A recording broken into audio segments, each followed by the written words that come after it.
to know what are integers. So that's where we're going to start today, okay? What are integers? Well, obviously they're numbers. But we talked about integers earlier this year, and we said that integers are rational. They're the type of numbers that you would see on a number line, like -3, -2, -1, 0, 1, 2, 3, etc. Okay? And it goes both directions indefinitely. So as you can see, there are no fractions and no decimals. So I guess that's kind of the good news today, no fractions or decimals.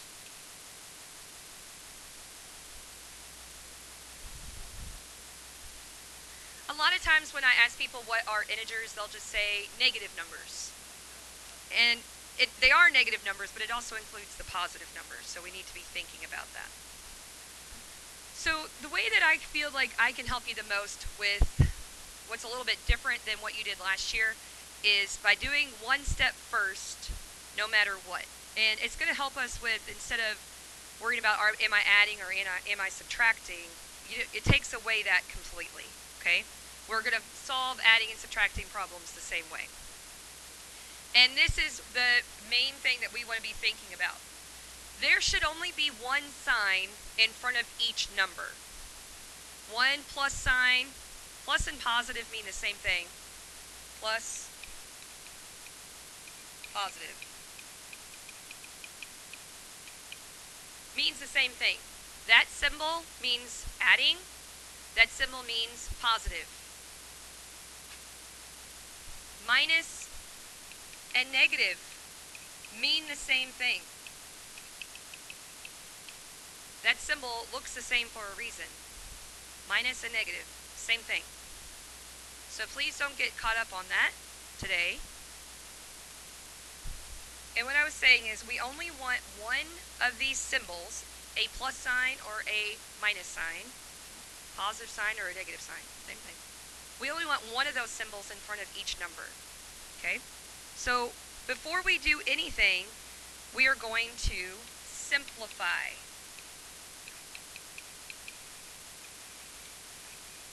We're going to simplify so there's only one positive or negative sign in front of each number.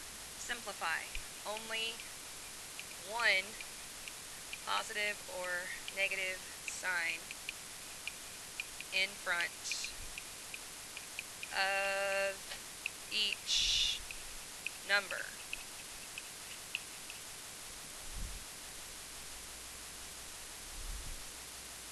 We're going to simplify so there's only one positive or negative sign in front of each number. I am not erasing. I'll just be moving it up some.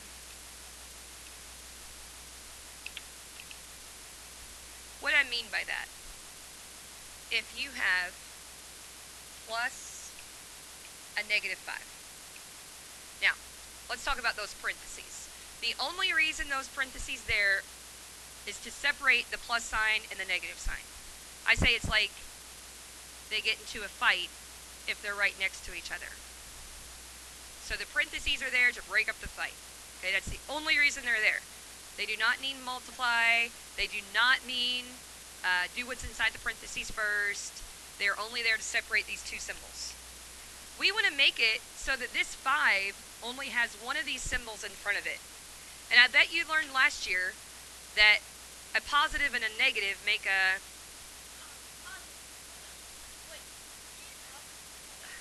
Alright, a positive and a negative would just make a negative. So we're taking this complicated looking thing, plus parentheses and -5, and we are rewriting it as just a -5. When the signs are different and they're right next to each other, it's going to make a negative. Now, maybe we have minus a positive 5. Again, minus a positive 5. Again, if the signs that are right next to each other are different, it's going to make a negative. So this is also a -5. So we're simplifying it. We're making it much easier to look at than all of these symbols together. So what do you think might happen if the signs are the same when they're right next to each other? Like if I had minus a negative 5.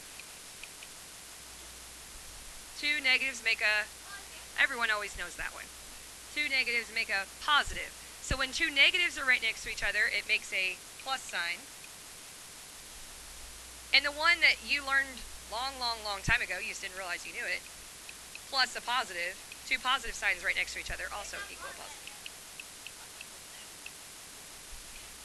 So again, just to recap, we are simplifying so that we only have one symbol, a plus sign or a negative sign, in front of each number. If the sign in front of the numbers, if they're different, it's going to become negative. That's our first two examples. And if the signs in front of the number are the same, then it's going to become positive. Okay? So we can even put out to the side different signs, negative, same sign, positive.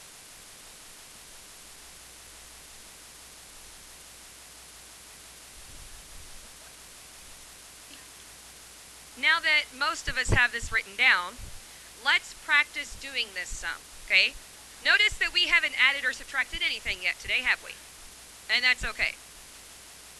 I want to really make sure that we have this part understood, though.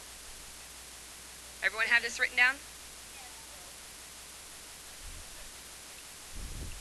So, I want you to simplify for me that. Plus a negative 6. Would that be a plus 6 or would that be a negative 6? Why? Different signs. They're different. Would minus a negative 3. How could we rewrite that? A positive 3. These are just example problems. What if I had minus a positive 10? Okay, minus 10, negative 10 means the same thing.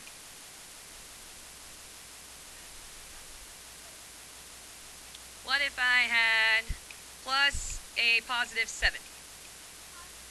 Positive 7. All right, so we all feel okay with what I mean by simplifying. We only want one symbol in front of each number. Okay, so now I'm going to give us a problem, and we're going to simplify the problem. We're not even worried, again, we're not worried about solving yet. Okay, we're not worried about solving yet. So if I give you the problem, 6 plus negative 3. We have two separate numbers here. We have a 6 and we have a negative 3. Now, this negative 3, in front of it would be everything after the 6. So we have the 6, and there's no signs that go along with the 6 because I don't see anything in front of the 6. Do you? No. There's nothing there. But in front of the 3, I have a negative sign, I have a parentheses, and I have this plus sign. So, this 6, what sign is here? Is it a minus sign or a plus sign? It's invisible. It's a positive sign. It's a positive 6. And then, just like we were doing above, what is plus a negative 3 going to simplify to? A negative 3. So again, we just simplified this problem. All right, let's try another example. What if we had negative 7 minus negative 2? So, looking at my 7, the symbol in front of the 7 is a negative sign. And then looking at my 2, I have in front of the 2 a minus sign and a negative sign. All of that goes along with the 2. So negative 7, there's only one sign in front of it, so it has to stay negative 7. But what is this pink area going to become? Two signs that are the same Positive 2. So again, all we're doing right now is simplifying. We're not solving anything. We'll worry about what the answer is later. We're practicing simplifying. Because if you can do this simplifying part, then everything is going to get much easier for you. -5 minus 6.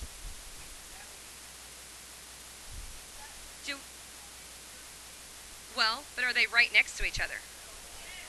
All right, so they have to be right next to each other. Now on this one, the 5 has one symbol in front of it, so it's good. And the 6 only has one symbol in front of it, so it's good. We're done. This is a -5 and a -6. There's not any simplifying we really have to do there because there's only one symbol in front of each number. If you had, I want you to try this one. Try simplifying it on your own.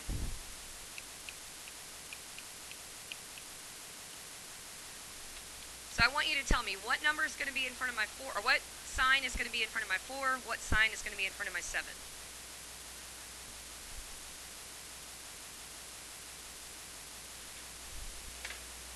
All right, so we have a 4 and a 7. Everyone agree with that? 4 and a 7.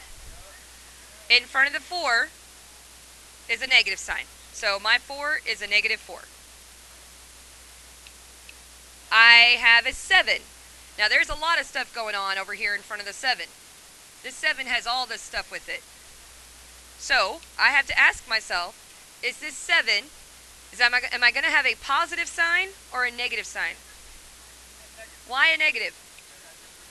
Because they're different signs.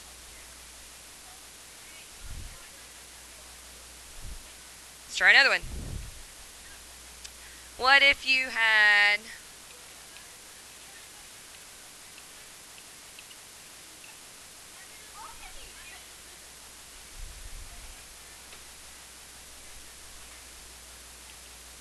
All right, Keely, what do you think?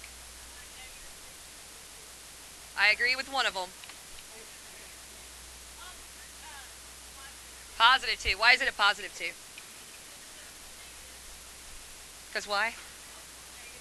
Well, yeah. I mean, process of elimination, I guess. Though the two signs right next to each other are the same. That's why it's positive. Okay?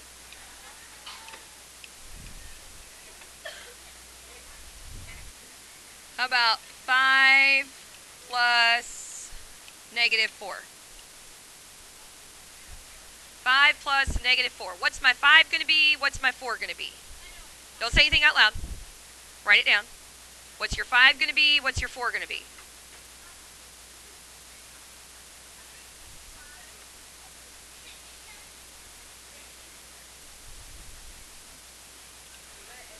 Edwin is really wanting me to tell the answer. +5 and a -4. Who got both of those? So this 5, nothing's in front of it. It's an invisible positive sign. The 4, in front of the 4 is a plus and a negative. They're different, so that's why it's a -4. Flip.